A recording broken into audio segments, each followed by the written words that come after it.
اگر آج کی رات تم کو حمل قرار پایا جائے تو کسی سے یہ راز فاش نہ کرنا۔ غالباً یہ فرزند وہی ہوگا جس کے پیدا ہونے سے فرعون اس قدر خائف ہے۔ آدھی رات کے قریب منجموں کو ستاروں سے یہ معلوم ہوا کہ وہ نطفہ اپنی ماں کے پیٹ میں آ گیا ہے۔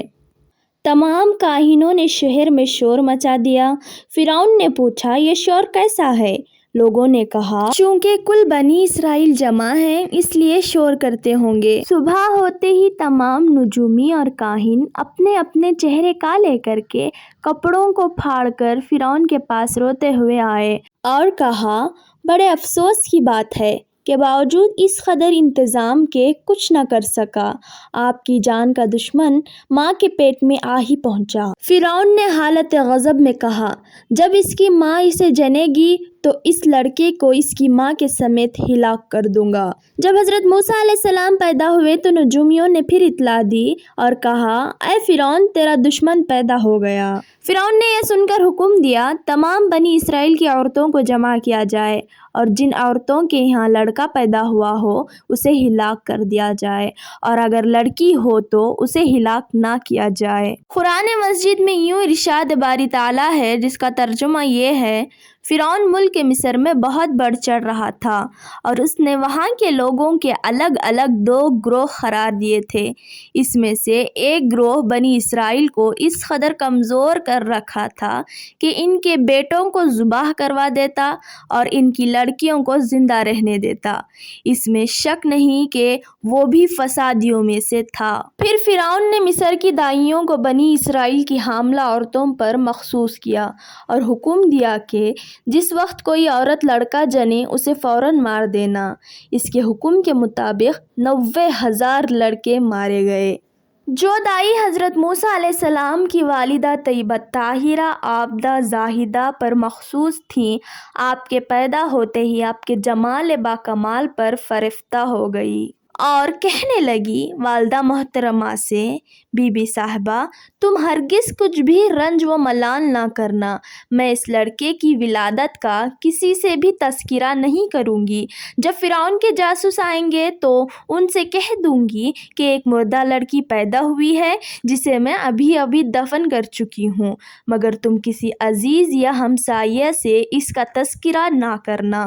اہل روایت کا یہ بھی کہنا ہے کہ فرعون کے موکل آپ کی ولادت کی خبر سن کر گھر میں گھس آئے، مگر آپ کی بہن نے آپ کو جلدی سے چھپا دینے کے غرض سے ایک جلتے ہوئے تنور میں ڈال دیا۔ جب فرعون کے جاسوس واپس چلے گئے تو آپ کی والدہ تنور کے قریب گئیں اور تنور میں آپ کو کھیلتے ہوئے دیکھ کر حیران رہ گئیں۔ آپ کی والدہ ایک عرصے تک آپ کی پوشیدہ پرورش کرتی رہیں، پھر اللہ تبارک و تعالیٰ کی طرف سے انہیں یہ خوشخبری ہوئی، جس کا اردو ترجمہ یہ ہے، اور ہم نے موسیٰ کی والدہ کی طرف وحی بھیجی کہ ان کو دودھ پلاؤ، پھر جب ان کی نسبت تم کو خوف ہو تو انہیں دریا میں ڈال دینا اور کچھ خوف و رنج نہ کرنا، ہم ان کو پھر تمہارے پاس پہنچا دیں گے اور ان کو رسول بنائیں گے۔ حضرت موسیٰ علیہ السلام کی والدہ کو یہ الہام ہوا کہ تم آپ کو مسلسل دودھ پلاتی رہو اور آپ کی خدمت کرتی رہو، اور جب تمہیں آپ کے بارے میں خوف ہو تو آپ کو ایک صندوق میں رکھ کر دریائے نیل میں ڈال دینا، ہرگز آپ کی زندگی کی طرف خیال نہ کرنا۔ ہم آپ کو تھوڑے ہی عرصے بعد آپ سے پھر ملا دیں گے اور آپ کو شرف نبوت سے سرفراز فرمائیں گے۔ آپ کی والدہ نے جب یہ باتیں سنی تو خوشی کی حد نہ رہی۔ ایک بڑھی سے جو عمران کا دوست تھا ایک 5 بالشت لمبا صندوق اور 5 بالشت چوڑا بنوایا۔ اتفاقاً وہ صندوق بنا کر عمران کو دے گیا۔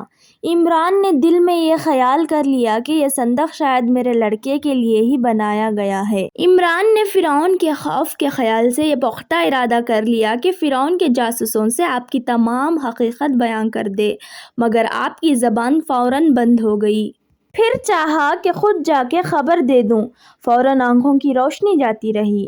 عمران نہایت خوف زدہ ہوا اور اپنے گناہوں سے معافی طلب کی تو آنکھوں کی روشنی واپس آ گئی۔ اور موسیٰ علیہ السلام پر ایمان لایا اور دل میں سمجھ لیا کہ بے شک یہ وہی لڑکا ہے جو سلطنت فرعون کو ہلاکت میں ڈال دے گا۔ آپ کی والدہ نے اس صندوق کو رال سے لپیٹا، پھر اس کو نہلا دھلا کر نہایت قیمتی لباس پہنایا اور آپ کو صندوق میں لٹا کر دریائے نیل میں بہا دینے کے غرض سے لے گئیں۔ راستے میں ابلیس بڑے اژدھے کی صورت میں دریا کے کنارے پر ملا اور کہنے لگا۔ ابلیس نے موسیٰ علیہ السلام کی والدہ سے کیا کہا جاننے کے لیے اگلی ویڈیو کا انتظار کریں۔ تب تک کے لیے اجازت دیں۔ اللہ حافظ۔